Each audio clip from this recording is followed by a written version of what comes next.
Un'opera per non dimenticare, per mantenere viva la memoria di una delle pagine più drammatiche della storia italiana.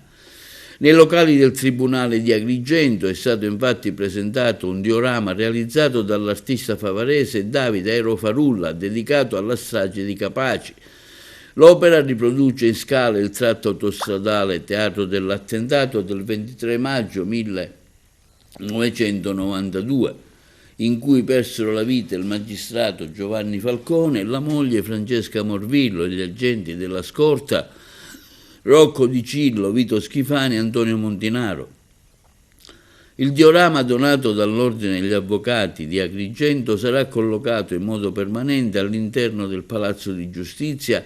in uno spazio accessibile al pubblico. L'iniziativa nasce con l'obiettivo di ricordare il sacrificio delle vittime, sensibilizzare i cittadini e le nuove generazioni sul valore della legalità, un piccolo gesto per mantenere viva la memoria, ha spiegato Aero Farulla, che da anni coltiva la passione per i diorami, trasformata nel tempo anche in un'attività artigianale conosciuta oltre i confini locali. A sottolineare il valore dell'iniziativa è stata la presidente dell'Ordine degli Avvocati di Agrigento, Vincenza Gaziano, che ha parlato di un gesto significativo da parte di un cittadino che contribuisce a mantenere viva la coscienza collettiva su un evento che ha segnalato profondamente la nostra terra.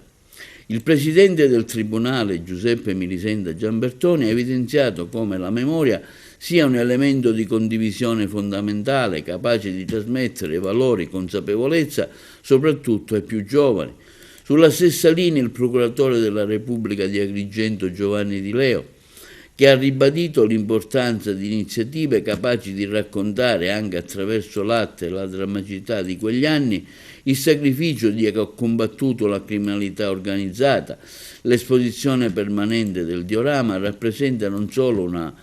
omaggio alle vittime della strada di Capaci, ma anche un richiamo quotidiano al senso civico e alla responsabilità collettiva, un modo concreto per fare in modo che il ricordo non resti confinato alla celebrazione, ma diventi parte integrante della vita delle comunità e delle istituzioni.